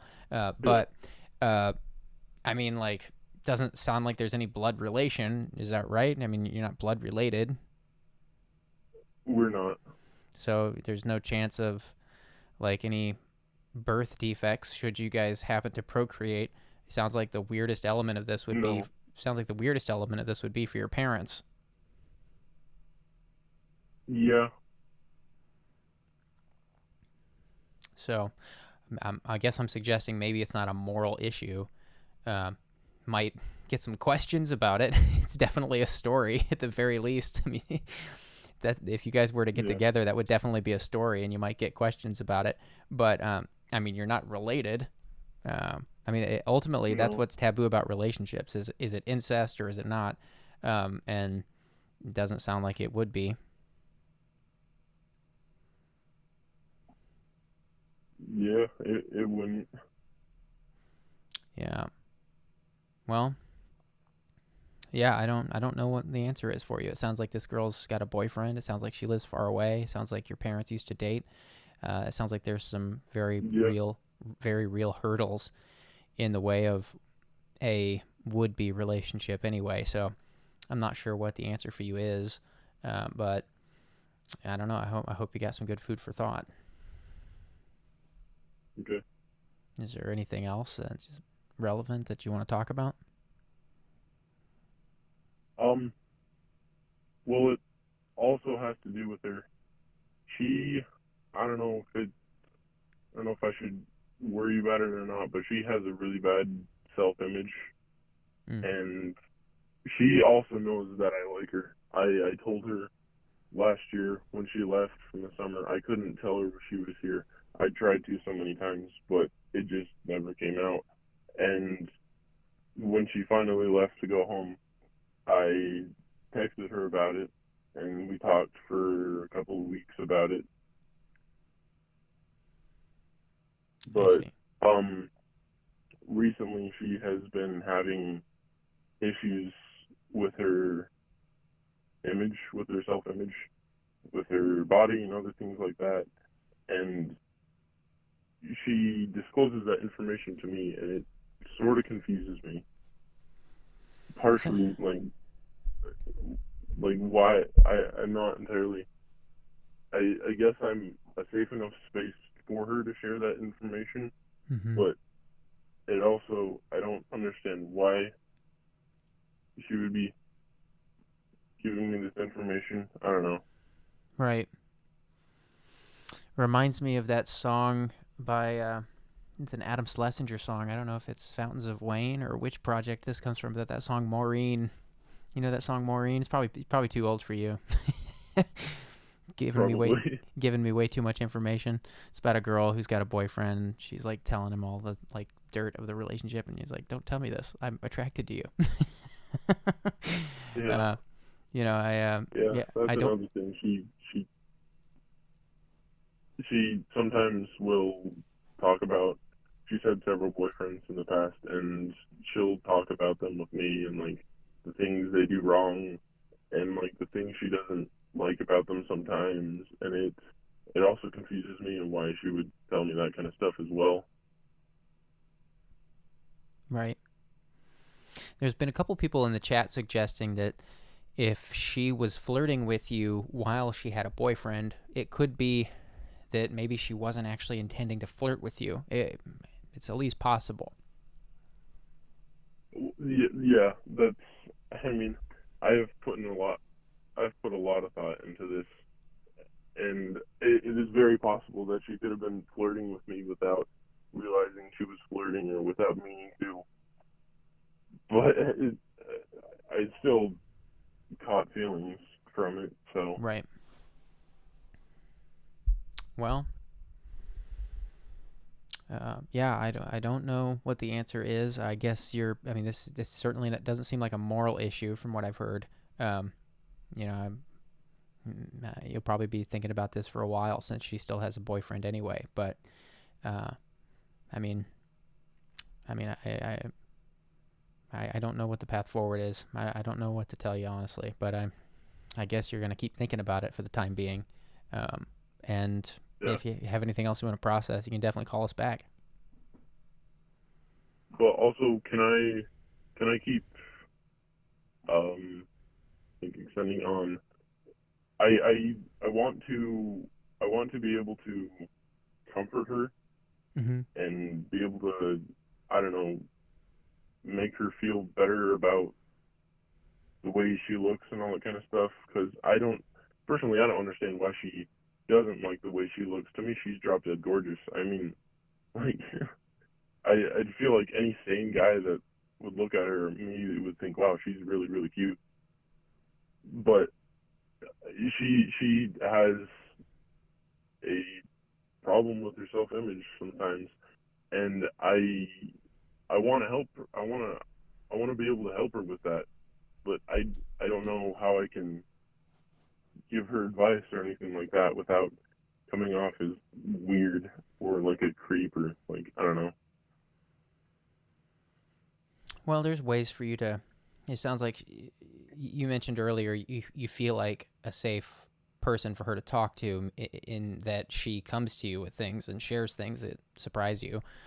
So, yeah, there's ways to listen and give feedback that's not romantic or a come on that is still supportive and beautiful and warm and compassionate.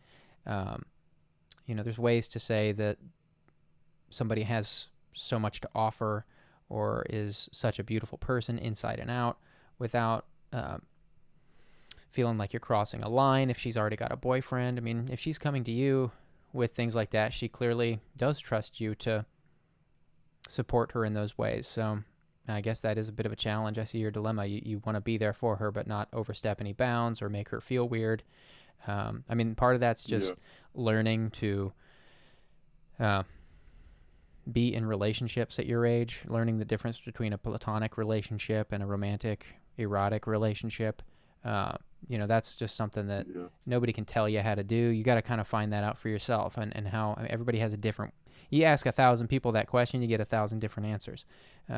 You're gonna be learning in these next 10 years and maybe longer how you carry yourself, what's important to you, learning to understand better what you see in people and what your blind spots are. I mean, you'll learn your own blind spots better as you get older, and all of these things are going to impact how you carry yourself in conversation and how people perceive you in relationships. And so all I know to say is just some general things that are true for everybody for the most part.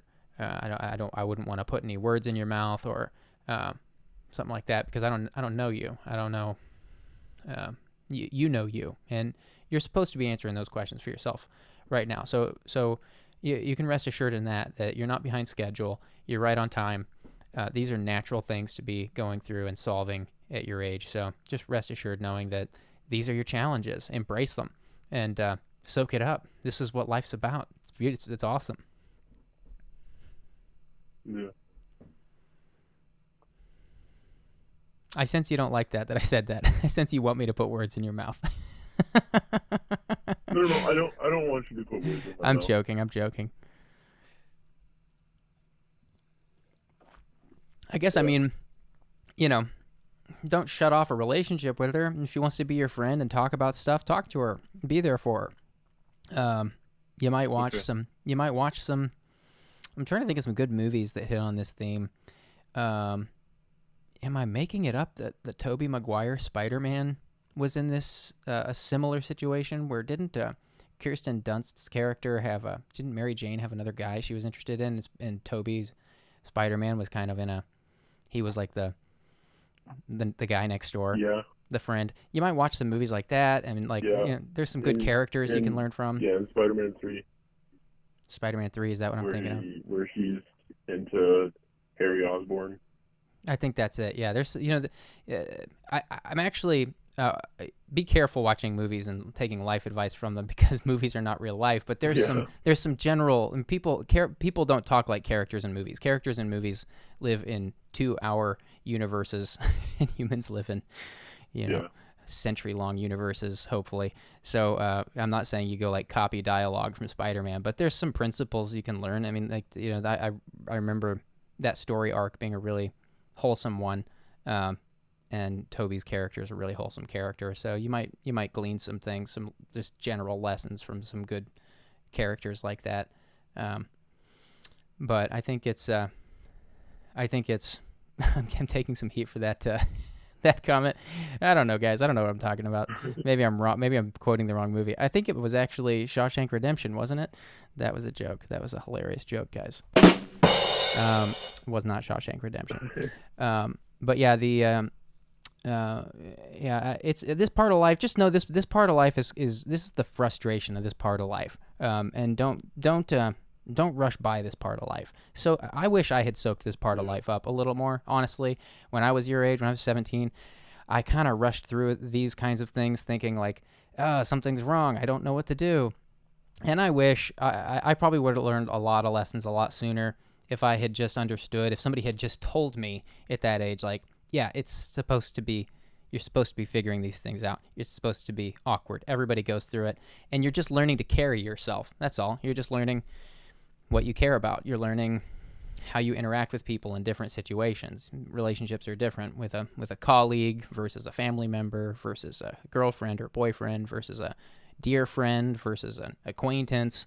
These are all different ways we carry ourselves, and don't rush through that. Just try to savor that, and maybe don't think too much about it. Just do it. Just do what feels. Just try to live in your intuition, live in the moment, don't overthink things, and just do what feels right. And if you make a mistake, say, whoa, I'm really sorry. I'm not saying go try becoming an axe murderer or something, obviously, but, don't think too much. Just go do and try to do your best. And when you mess up, you can always apologize. And if you're honest and sincere, people will forgive you and they won't hold it against you. But don't be afraid to make some mistakes. Everybody makes them.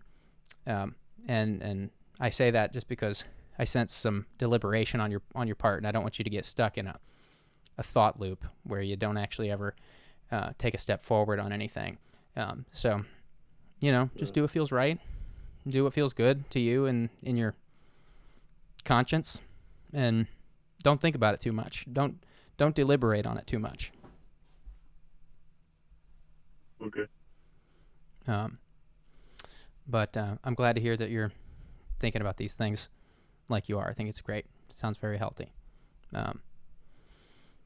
Thanks for calling in tonight. Is there anything else on your mind? We got a few minutes left in the stream.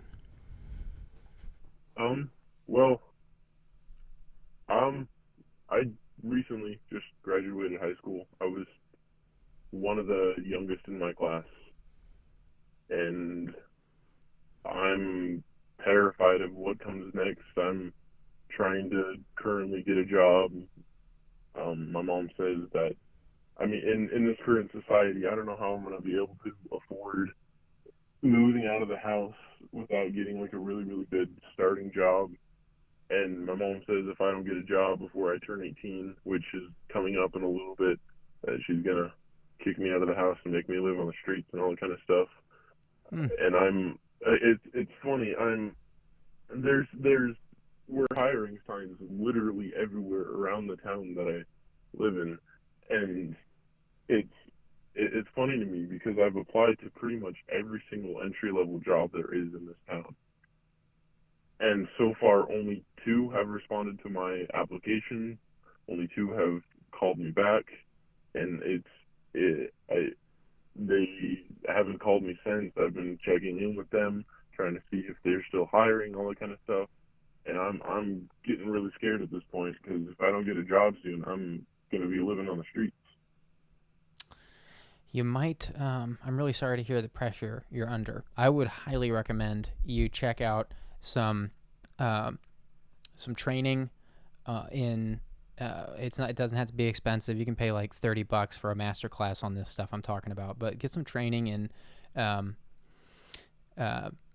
applying for jobs and interviewing for jobs specifically. That's where a lot of people make mistakes, especially when they're new to the... That's Go ahead. It's funny. I'm actually a really, really introverted person, and one thing that I've actually been really, really happy about, because I've already gone and did a couple job interviews, but throughout high school I did a program that is called academic. Do you know what that is?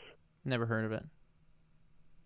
Okay, it is, well, the actual thing is called Academic Decathlon. It's basically just a club where every couple of weeks we go and have a competition where we take tests, and we go and we give speeches to judges, and we write essays, and then we give speech, and then they interview us. And I did academic all throughout, well, from sophomore year throughout high school, and it's actually really, really helped me with my interviewing skills. Okay. Because these past 2 jobs that have actually contacted me and they interviewed me, it was a breeze. I was actually really, really surprised with myself. That's one thing that actually made me really, really happy recently. Okay. I was able to interview without freaking out or anything like that, like I would have when I was younger. Good. I'm not saying that I'm not saying this because I sense that you've got a problem in interviews or anything, but I know that there are just so many ways to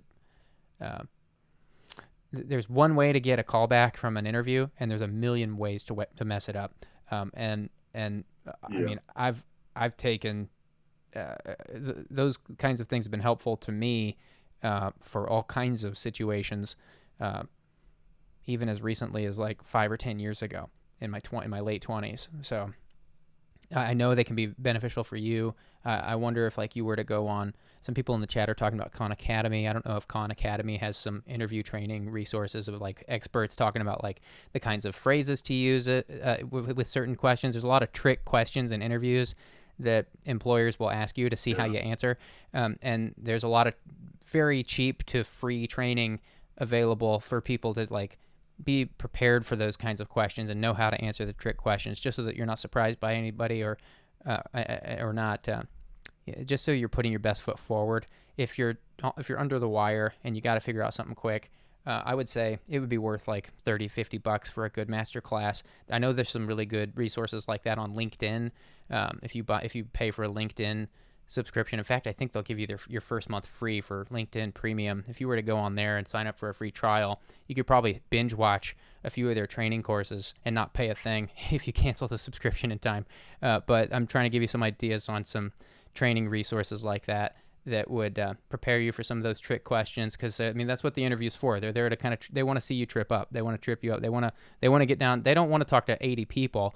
They want to talk to one person, and they got to find that one person. So they try to mess people up by asking trick questions.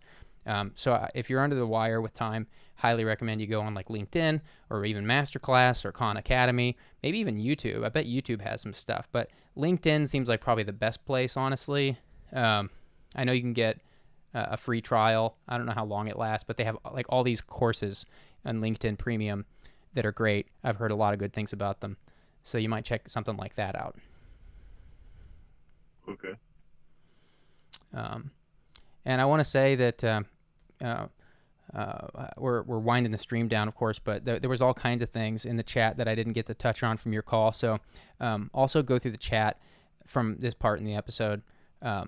It'll take a couple hours for YouTube to process the chat, but it'll be up with the video in a couple hours, and then you can read through everything everybody said to you about the whole call. So you might consider reading through that later. You might get some things that I couldn't cover earlier. So, okay. Well, thanks for calling in. I'm wishing you the best, and hope to hear from you again. Call back again anytime. Okay. All right, take care. You too. Good night. All right, chat. What another beautiful episode. My goodness. So many amazing conversations in this one. I'll be thinking about this one for a while. You guys are awesome. Thank you for all the good food for thought in the chat. Thank you to our mods. Our mods are amazing. We love our mods here, don't we? Can we have a round of applause for our mods?